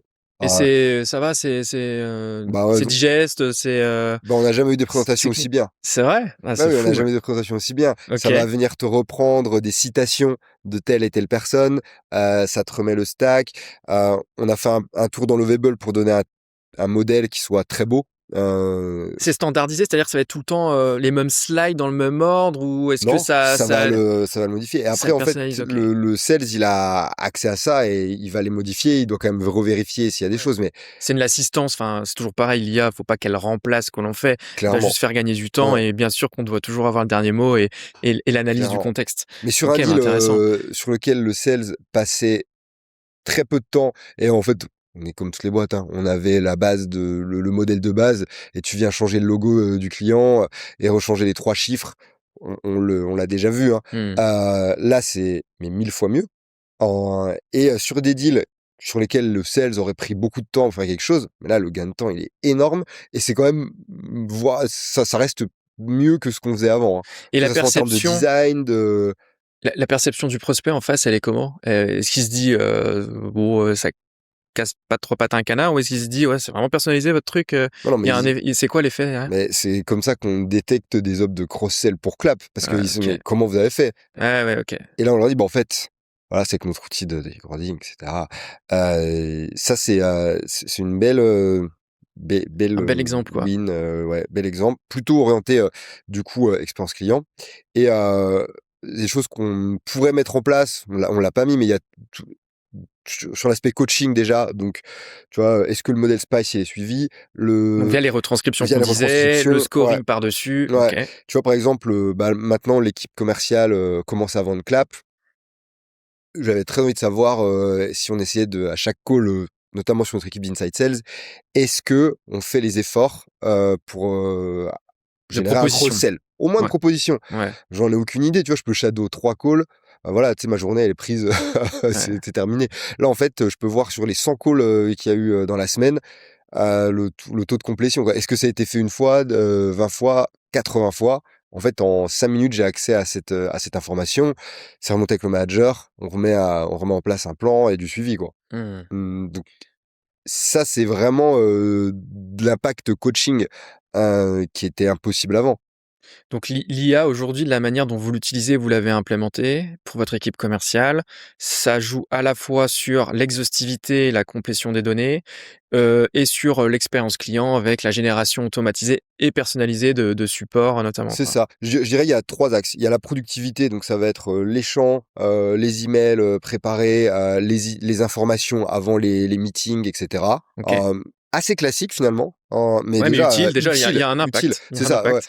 Oui, et en fait, si tu des fois, je me dis, tu sais, si on devait en garder qu'un seul, on garderait peut-être celui-là, tu Non, mais il y vois? a des victoires faciles, hein, en vrai, hein. Victoire facile, et voilà, faut surfer dessus. L'aspect coaching, je pense que c'est comme celui-là le plus important. Et ensuite, tu as l'aspect client qui devrait être le plus important, mais pour l'instant, je pense qu'il y a encore des cas d'usage qu'on doit mettre en place, tu vois? Un autre exemple sur l'aspect client, après j'arrête parce que je pourrais en parler des heures, mais tu vois, sur un gros deal, on a, pu créer un calculateur, pas de retour sur investissement, mais ce qu'on appelle Un le simulateur intelligent, c'est héroïste. alors ouais, alors, c'est plutôt de coûts, en fait. Tu OK. vois, vu qu'on nous, on se positionne peut-être pour remplacer un Gong, peut-être un Lusha, sur la prospection, un Warmly sur la délivrabilité. Dès que tu es sur du tout en un, tu as quand même un aspect de coût de remplacement. Bah, tu vois, on a pu faire un Mmh. un vrai petit mini site de, quel est le total cost of ownership, le coût total avec tous les softwares, ce que vous avez en suivi, ce que ça vous coûte à date. Les dates de renouvellement, elles sont à telle date, donc c'est vrai il y a de la double licence. Qu'est-ce que nous on peut faire? Quel est le coût list? Et ça, en fait, tu arrives à créer quelque chose de très pro. Mmh. Mmh. Et peut-être j'ai oublié, mais dernier point, c'est aussi l'expérience employée, qu'on a pu, retravailler. Par exemple, OK. quand tu arrives, tu as un onboarding, il y a un mois encore, c'était, beaucoup de Notion, tu vois? Des pages et cetera, des liens. Maintenant, tu as un mini site, en fait, qui est généré automatiquement. Tu peux, tu cliques, on l'a un peu gamifié, ça te dit: «Bah, voilà, ça, telle étape, elle est faite, il te reste ça. Attention, tu as la licence, pour accéder aux inbound, qui arrive dans 2 semaines, faut préparer ça». Enfin, on OK. a donné une meilleure expérience aussi à nos Vous avez créé nouveaux sales. un contenu pour les onboarding et c'est gamifié par un format mini-site. Exactement, Ouais, via Lovable. intéressant. OK, super et vous utilisez vous avez des LLM pour, vos équipes? Heu, Pour qu'ils ah oui, puissent, oui, préparer oui, ils ont un du compte. ChatGPT, du Gemini, Ouais, ils ont un compte. On l'a pas de par exemple, pour Lovable, moi, je suis plutôt contre parce que je pense que ça peut être un outil dans lequel tu passes, ta vie et en fait, ta productivité, au lieu peut tomber dans la d'augmenter, geekerie, ouais. ouais, assez facilement. Mais ouais, on a un compte, OpenAI, OK, OK et vous utilisez des assistants, des projets dessus, ouais, pour la vente? oui, on a des Ça choses, marche assez bien avec les retranscriptions aussi, hein. ah ouais, on a par exemple un GPT, ce qu'on appelle Legal GPT, et du Ouais, coup, en remettant, les informations, donc avec l'MCP, tu récupères l'info d'HubSpot, tu as le deal, si tu as des demandes spécifiques, ça te permet de, savoir si notre avocate va dire oui ou non, hem et ça permet de diminuer tout simplement le temps qu'on passe avec notre avocat et elle peut travailler sur des sujets plus, enfin, quand on a les retours clients, et qui parlent entre eux, pour s'assurer que les lignes, ouais. fonctionnent. Bah, nous, en avant-vente, on l'utilise, énormément. On a un GPT Enterprise, donc il est sécurisé, il est blindé, ça Mmh. part pas dans la nature. Ouais, On va ouais. créer des projets, d'avant-vente et en fait, on va mettre, je sais pas, les appels d'offres si c'est concerné, c'est ce Mmh. format-là, le légal, voilà et puis il est interconnecté directement à notre CRM HubSpot, à notre Notion où c'est la base de connaissances, à Ouais, toute notre suite, Google et cetera et en fait, c'est assez, fou parce que c'est comme si chaque commercial avait un sparring partner omniscient du deal à l'instant T, quoi et tu peux rajouter les profils LinkedIn des gens, qui tu en relation et tout et franchement, ça fait gagner du temps et ça te complète en termes de connaissance du compte. Donc pour travailler les grands comptes, c'est hyper clé. c'est trop bien. Désolé, j'ai juste une Vas-y, question et vas-y. du coup, vous l'utilisez, en mode, coach aussi, sur le deal, en demandant peut-être qu'est-ce qui me manque, tu vois? Quelle information je devrais aller chercher? Quelle est la next best action? Qui est quand même un sujet qui revient souvent. On va avoir 2 choses. On va avoir les projets où c'est plutôt, l'aspect collaboratif, et Mmh. omniscient, ce que je viens d'expliquer, qu'on va vouloir mettre en ligne de compte. Pourquoi collaboratif? Parce que notre, commercial en avant-vente, il va devoir faire intervenir des experts, notamment, donc nos experts métiers, OK. experts CRM, ça peut être un développeur full stack parce qu'il y a de la synchronisation, exotique à faire Ouais, et donc du coup, ça permet de avec les ERP, compléter les ouais, voilà, ouais. compléter les points de touche, internes et puis chacun peut travailler, en asynchrone et cetera et c'est dans une logique d'efficacité. Et puis après, il y a les GPT qui sont des assistants et là, on a Mmh. créé une constellation on a reproduit notre organigramme et nos compétences métiers avec des GPT, avec du contexte, de la ressource, des use cases, des cas clients et cetera et ça nous aide en fait à consolider notre, approche consultative quand on est en phase de préparation.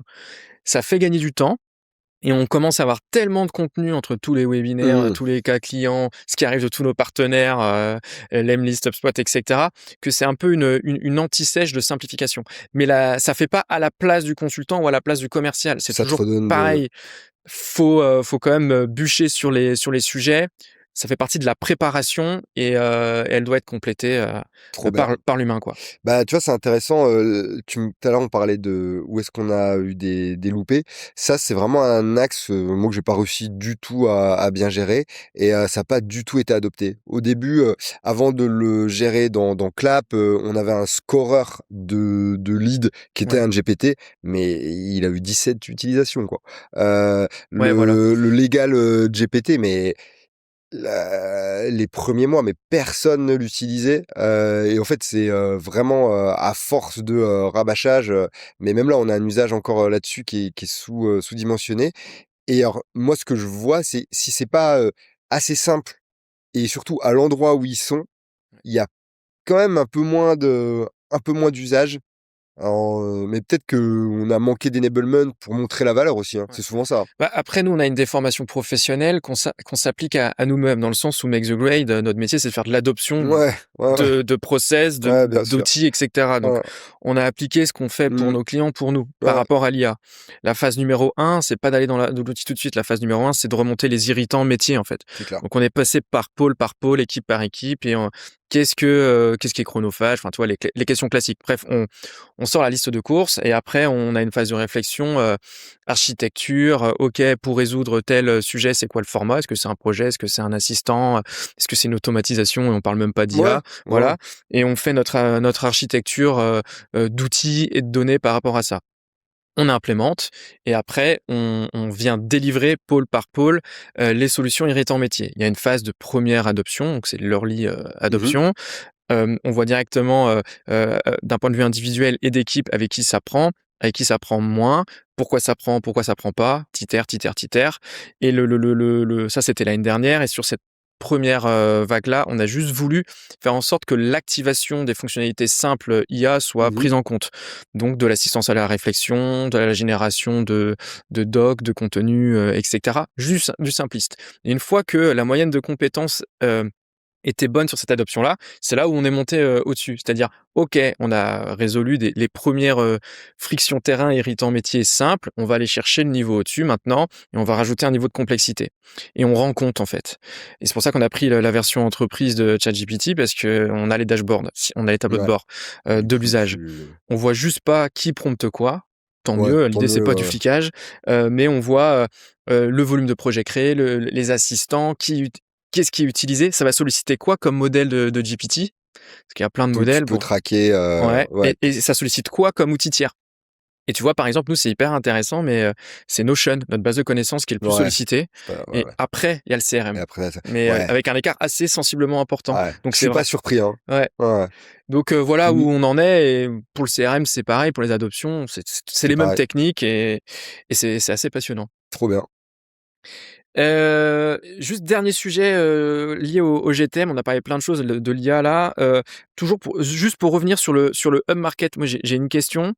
Ce qui est hyper compliqué quand, aujourd'hui une entreprise dit: «On va attaquer des plus grands comptes, on va attaquer des nouvelles verticales et cetera», c'est d'accompagner, cette évolution-là au niveau de son équipe commerciale.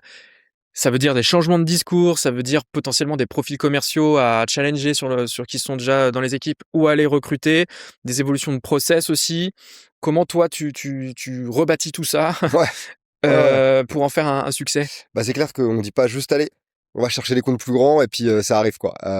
Sachant que, peut-être je pense c'est important de remettre des chiffres, tu vois? Nous, l'idée, c'est que les commerciaux, ils se, focus sur des deals maintenant qui soient plus entre, ça c'est l'assiette est très large, mais, entre 10 à, 150 000 €, quoi. C'est là, où il doit y avoir 80. Donc là-dedans, il y a encore des sous-parties évidemment et tu gères pas du tout de la même manière des deals à 10 000 qui maintenant ils ont vraiment l'habitude de gérer, versus des deals à 100 K où c'est encore plutôt, ponctuel et ils en ont un, peut-être dans le trimestre, quoi. Mmh. Cela étant dit, la première chose, c'est comment on arrive à générer un pipeline, d'opportunités, là-dessus. Avant de parler de quoi que ce soit, c'est critique. Une des choses qu'on a mis en place, c'est qu'on s'est assez rapidement rendu compte que, ces opportunités, elles venaient, sur des boîtes qui sont déjà équipées. Donc il y a un Outreach ou un Salesloft qui est souvent en place, un Gong. Donc l'idée, c'est qu'on a des target accounts, enfin chaque sales a des target accounts et on doit aller vraiment mapper, le compte. Ce que j'entends par là, c'est pas simplement savoir, qui fait quoi, et qui sont les 5, 10, 20 potentielles, personnes par qui on pourrait approcher le compte, mais c'est de comprendre leur stack, les prios et pour nous, une session de call qui est réussie, c'est, quand on arrive à récupérer ne serait-ce que, l'outil qu'ils ont, parce que tu arrives pas à l'avoir à 100% via les technos, et surtout la date de renouvellement. Mmh. Ça, c'est vraiment, de l'or en barre pour nous et c'est comme ça qu'on a réussi à générer nos premiers gros clients. C'est en travaillant, sur des voilà, plusieurs mois, Ouais. pour être sûr qu'on soit prêt au moment du renouvellement. En termes d'équipe ensuite, il y a eu un petit changement aussi sur les profils. qu'on a recrutés, en fait. Ouais. Historiquement, on avait plutôt des gens qui étaient en première expérience DI SaaS, donc t'as quand même une vraie, tu un délai de montée en compétences et t'as besoin de commencer avec du volume, en fait, pour devenir meilleur. Maintenant, on recrute, bah voilà, tu vois, on a des ex HubSpot, des ex Content Square, des gens qui ont déjà fait ça. Finalement, ça permet de gagner du temps. Puis ensuite, en fait, tu as toute une motion de coaching qui est critique et qui est clé, en fait, et qui permet de s'assurer que, toujours pareil, on donne la meilleure expérience d'achat à nos prospects. Donc, c'est les trois axes, quoi. Tu as le côté la team, l'entraînement et comment on génère des offres. Et c'est marrant parce que sur les 3 points, il y en a 2, c'est vraiment humain, humain, humain et je trouve que c'est un beau pied de nez, au petit discours qui peut arriver, tranquillement par rapport à l'IA où, ça va être remplacé, les SDR, ça n'existe plus et cetera, ne serait-ce que ça et en fait, on se rend bien compte que, les gens, ils sont quand même pas prêts sur les cycles de vente complexes, j'entends. Ouais. B2B, tout le monde est concerné, à passer à des parcours d'achat en totale autonomie, avec juste le petit risque qui pose sur leurs épaules finalement.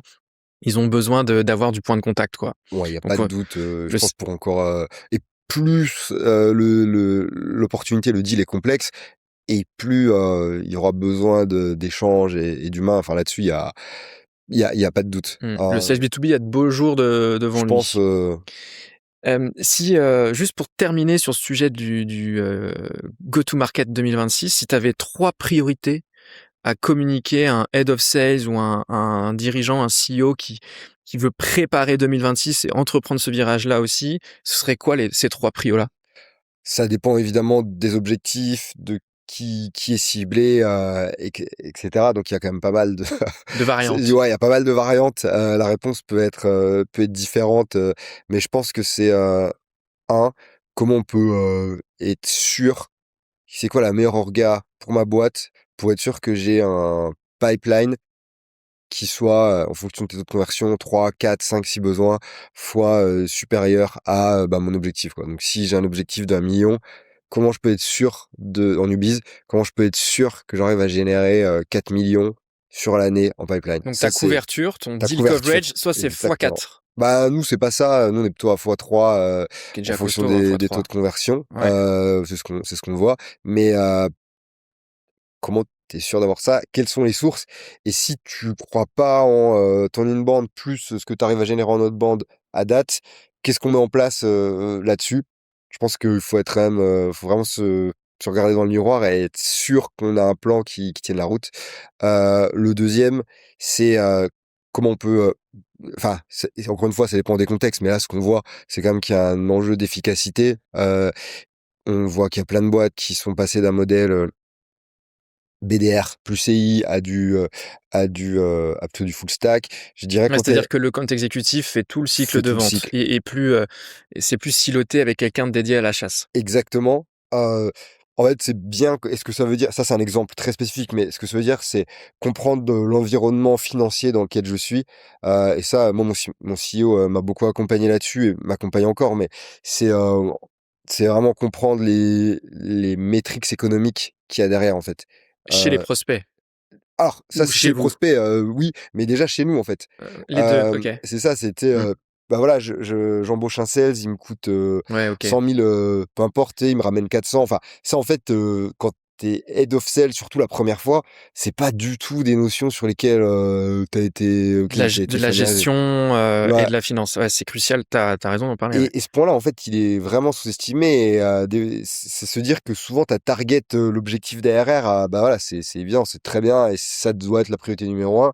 Mais comment tu y arrives et qu'est-ce que tu peux faire dans ton budget, tu vois? Quels sont tes axes de liberté ou pas? Ça, c'est un point important. Et le dernier axe, c'est vraiment, trouver un moyen d'arriver à bien comprendre, donc ça s'il y a 3 personnes dans l'équipe, c'est pas la même chose que s'il y en a 20 ou s'il y en a 50 évidemment, mais qu'est-ce qui est dit pendant les échanges de ta team, quoi? Comment ta team, elle peut être la meilleure possible? Comment l'IA, ça vient soutenir ça? Comment si c'est toi le manager, qu'est-ce que tu mets en place? Mais je suis quand même sûr En tout cas c'est peut-être un mot un peu fort, mais en tout cas, je suis convaincu qu'il y a plein de deals où c'est pas, simplement le produit qui va faire la différence, c'est le commercial. Ouais, Il y bien a il sûr. y a il y a un benchmark. C'est le Les fit humain, produits, ils font quand même, ils se ressemblent, beaucoup. Évidemment, il y a des différenciations. Comment tu arrives à la mettre en avant? Comment tu arrives à bien creuser? Et en fait, la réussite de ton année, elle se joue là-dessus. bah, c'est très juste, hein, ce que tu dis, on est souvent, mis en concurrence, hein, vous devez avoir tout le Ah temps les oui, mêmes a ouais. acteurs qui sont en face de vous. Nous, c'est pareil, à proposition de valeur équivalente, ce qui fait la différence, c'est le fit humain, hein. Bah, bien Et sûr. donc, Ouais. on en revient quand même aux fondamentaux de, la compréhension, la valeur ajoutée, l'empathie, l'écoute active. Mmh. Et c'est d'autant plus important et crucial à l'époque de de l'IA dans Ah ouais. laquelle on arrive, quoi. Clairement. Et ben, tu vois, si je peux donner un exemple très concret de là, sur ce sujet, là, spécifique, ce qui nous a fait exploser, l'année dernière, c'est, grâce grâce à Clap, par exemple, on a fait une étude un peu des deals perdus, on s'est rendu compte que ce qui revenait souvent, la crainte, c'était, l'adoption Mmh. de l'outil. Parce que dès que tu vends à plusieurs personnes, des commerciaux en plus, tu sais que c'est quand même un vrai challenge. Moi qui pensais être sorti de ça en ayant quitté HubSpot, mais Ouais. pas du tout, on revient dedans. On a complètement changé notre process de vente et pour, mettre l'adoption au cœur de ça, en fait. Ouais. Et ça a impacté notre produit. Avant, les gens, qui utilisaient Mlist, ils étaient dans les Mlist. Maintenant, en fait, ils vont rester dans HubSpot.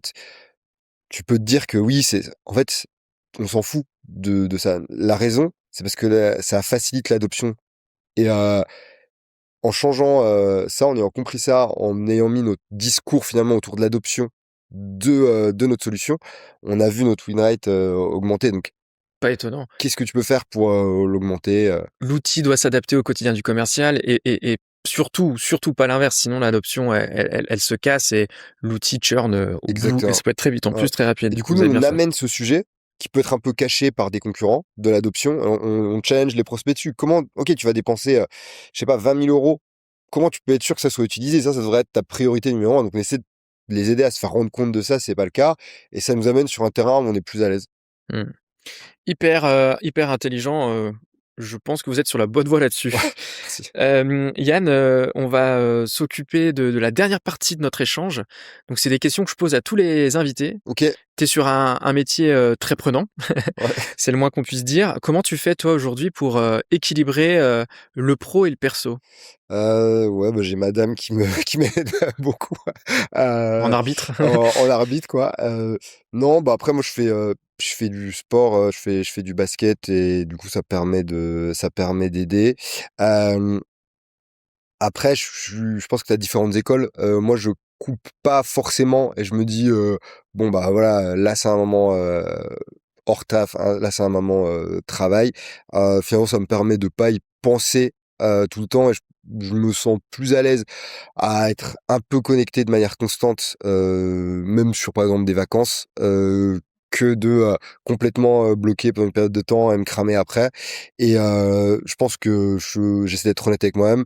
Le jour où je commence à être cramé, bah, j'arrêterai et je me reposerai, et je reprendrai quelque chose, quoi. Mais je pense qu'au bout d'un moment, ça sur un poste comme ça arrive, et du coup, c'est avoir des habitudes saines Mmh. et puis être honnête avec soi-même, sur, quand est-ce que, quand est-ce qu'on s'en rapproche, quoi. OK, donc savoir, s'écouter. Mmh. On a parlé, de comment on fait de la croissance, à l'échelle de l'équipe commerciale. Selon toi, si on montre d'un cran et à l'échelle de l'entreprise, c'est quoi les caractéristiques d'une entreprise qui réalise une croissance saine?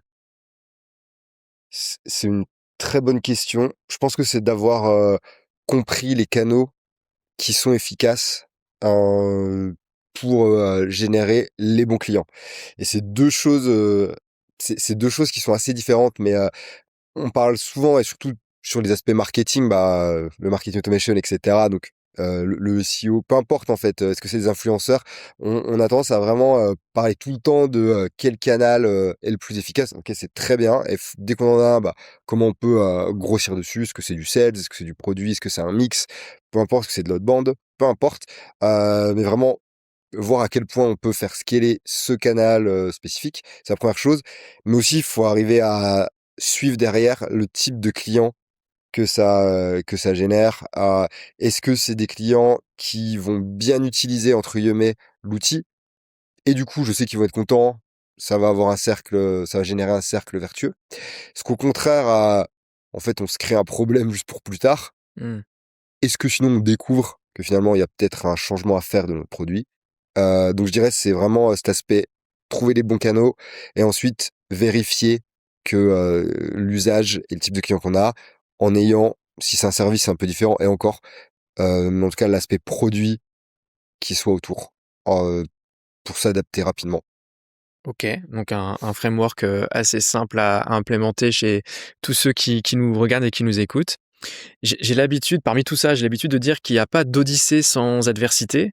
Est-ce Ouais. que tu peux nous dire quel est ton plus grand ennemi? Mon plus grand ennemi, je pense que c'est le temps. On peut gagner en efficacité, sur une certaine mesure, mais tu vois, des fois je termine la semaine et je me dis: «Mais en fait, je pourrais travailler pendant, 400 heures» et je sais que quand j'étais, manager, c'était la même chose et quand j'étais I, c'était la même chose, en fait. Il y a toujours, plus à faire, on peut toujours, C'est faire mieux. infini, quoi. C'est exactement, c'est vraiment c'est infini, quoi.